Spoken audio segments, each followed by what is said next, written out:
Good morning guys, so it's 3 o'clock in the morning. Andito tayo sa poultry para mag-load ng mga RTL na i-deliver natin ngayon. So yung i-deliver natin sa customer natin dito sa Masbate ay around 2,000 heads. So early tayo dito ngayon guys dahil pinapak pa ng mga poultry boys natin yung mga RTL. Tapos yung deliver natin dalawang truck.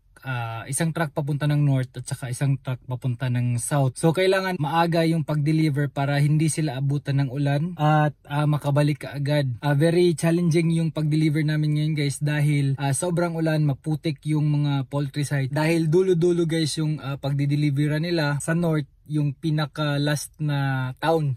Ganun din sa south.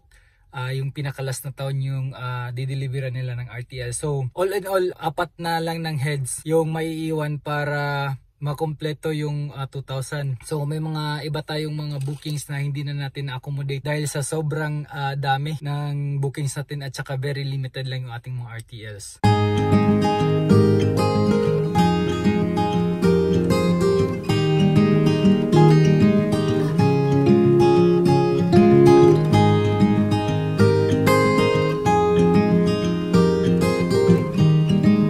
So guys, good morning. I-deliver namin yung aming mga manok sa katapat na na side ng ilog. So i-test muna yung water level ng ilog kung kaya bang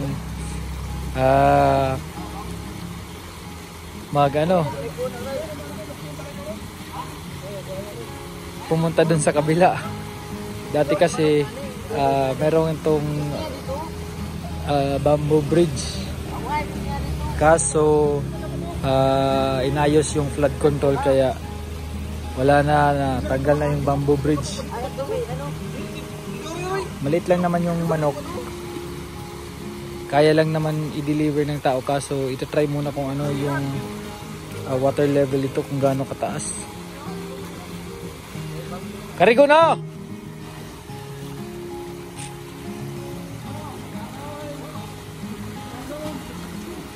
Mabaw!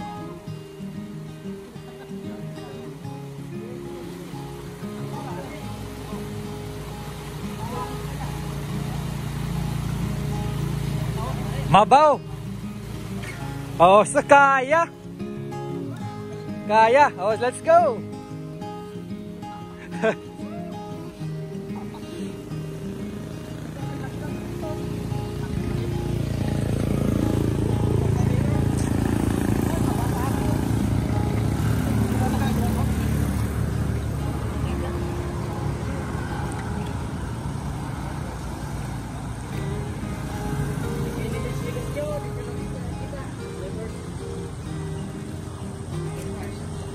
Kaya tidak Roy? Magkamang? Ina kaya ina niyo duha?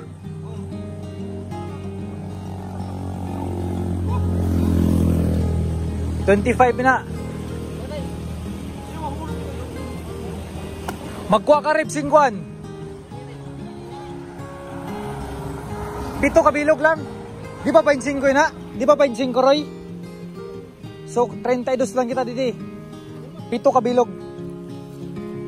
Kaya nyo na natulo. Sige, naroon na palo.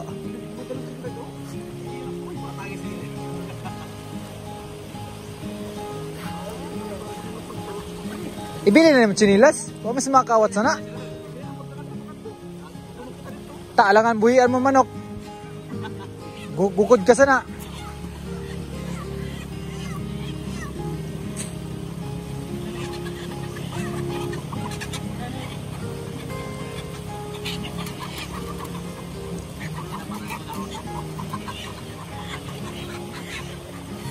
Pito lang, 7.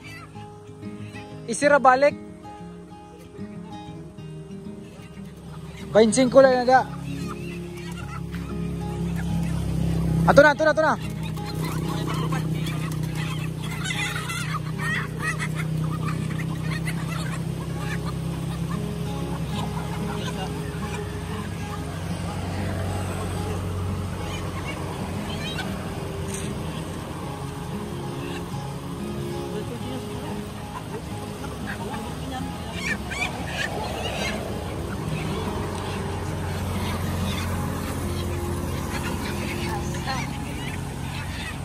Pira kabilog, pito? Reb, pito?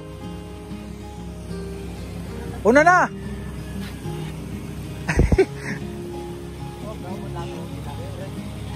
So, kung madalusay, anod ang manok kag san tao.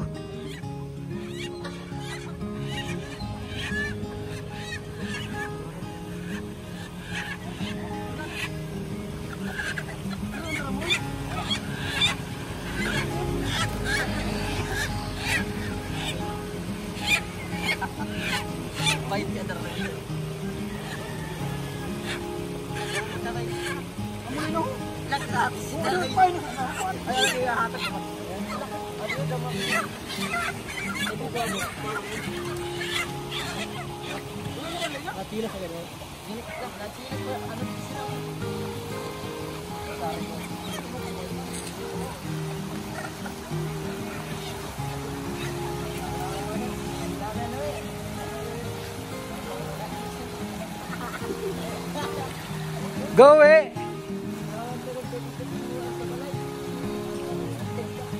Ano?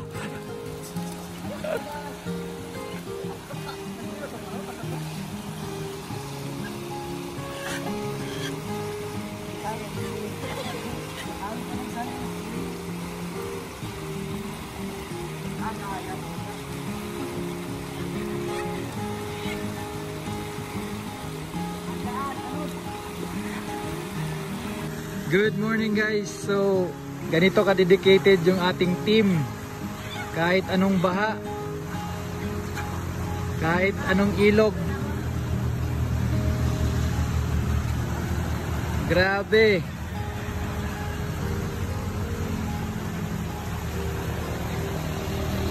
Buti na lang kunti lang na manok yung nandito.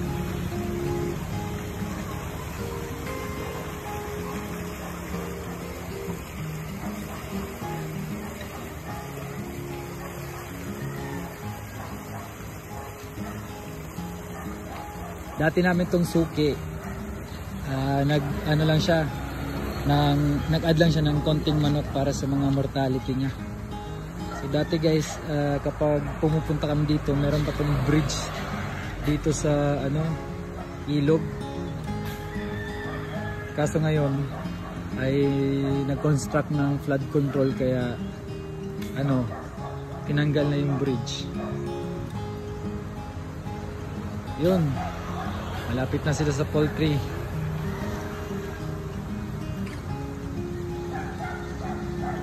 Napasok na sa poultry. Grabe yung tinawid nila.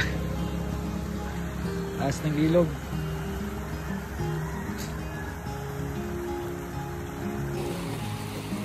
Safe lang na nakabalik yung mga tao natin guys. Tatawid na naman.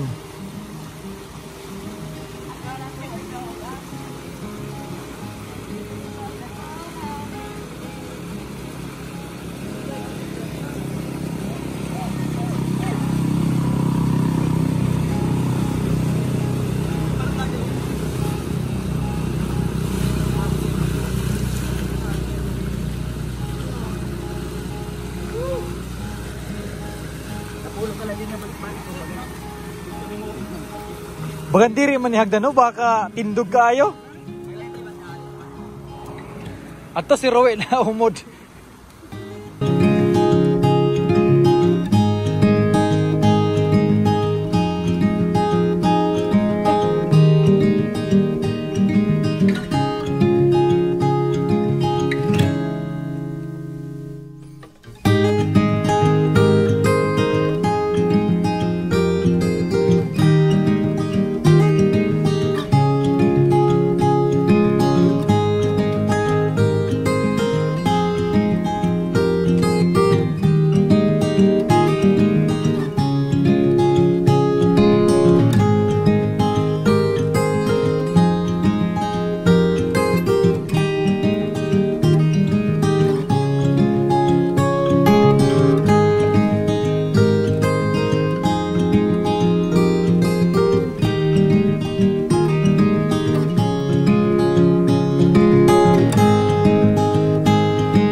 So guys, ito na lang yung mga RTL na natitira sa atin ngayon.